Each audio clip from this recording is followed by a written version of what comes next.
Maya-maya, ay nabuhayan ako. Nang madaanan ng liwanag ng hawak kong flashlight ang damit.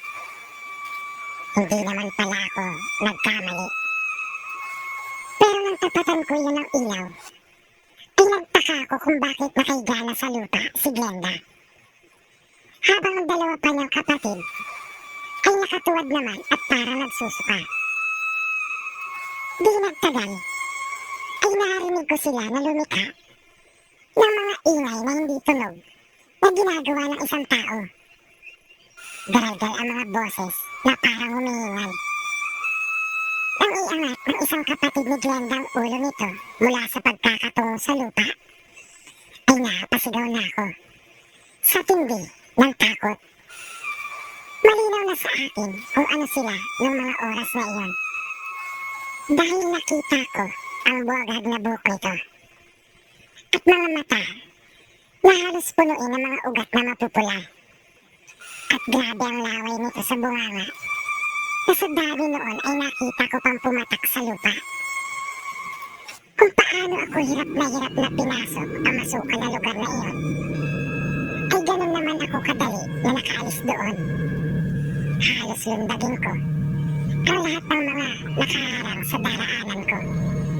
Hawi-lundag ang ginawa ko hanggang sa makalabas ako. Narinig ko ang boses ng kapatid at mga pinsan ko na tinatawag din nila ako. Pero bakit parang ang layo na nila? Hindi ako tumigil sa pagsigaw para malaman nila kung nasaan ako. Paulit-ulit kong isinisigaw ang salitang aswang. Sila din ay patuloy na tinatawag ang pangalan ko at sumisigaw. Ang layo ko na pala sa daanan. Nang matanaw ko na sila, malayo pa, ay sinabi ko ng tumakbo pabalik dahil may aswang. At narinig ko yung huni na tila sumusunod sa akin. Kaya mas lalo ko pang binilisan ang aking pagtakbo. Buti na lang at pababa ang daan, o kaya naging mas madali para sa amin na makalayo. Yun nga lang, ay halos masubsob naman kami. Nang makabalik na kami sa sayawan, ay hirap na hirap kami sa paghahabol ng aming mga hininga. Nagpasya kami na magpaumaga na lamang doon sa plaza at kinabukasan na lamang umuwi. Matapos po iyon, ay nakauwi naman kami ligtas ng kapatid at mga pinsan ko.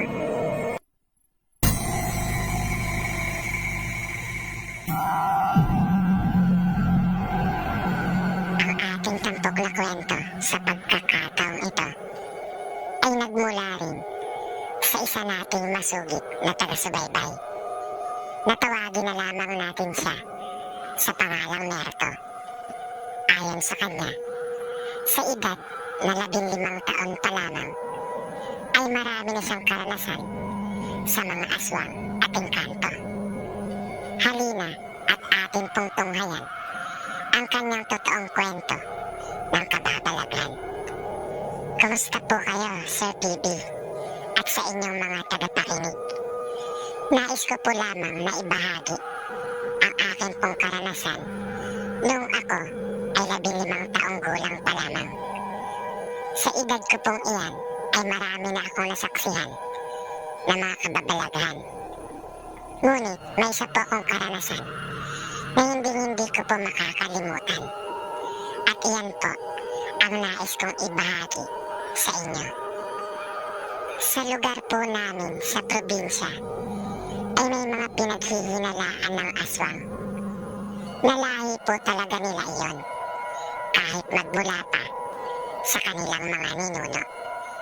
Na kapag naririnig ko ang huni ng aswang, ay akin itong sinasabihan na bumaba at niyayaya ko pang mag-inuman. Kung minsan ay niloloko ko pa itong bumalik at magdala ng dinuguan para mayroon kaming pulutan.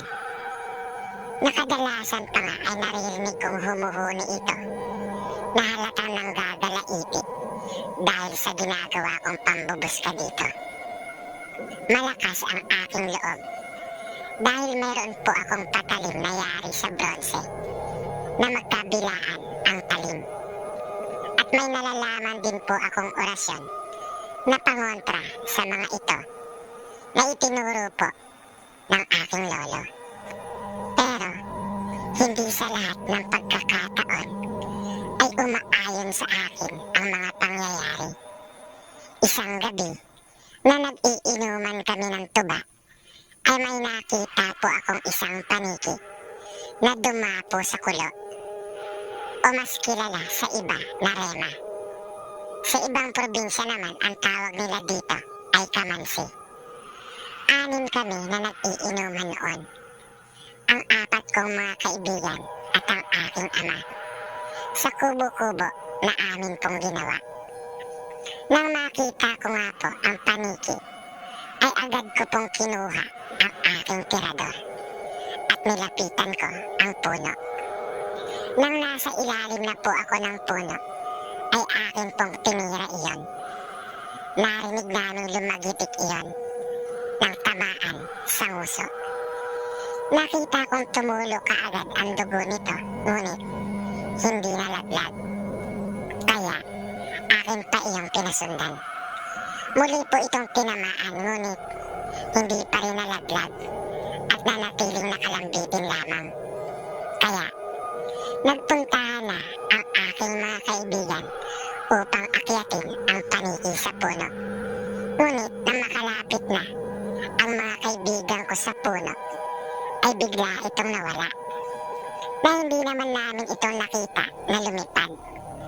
Na ang napansin na lang namin ay ang maraming patak ng dugo na napakalansa noon.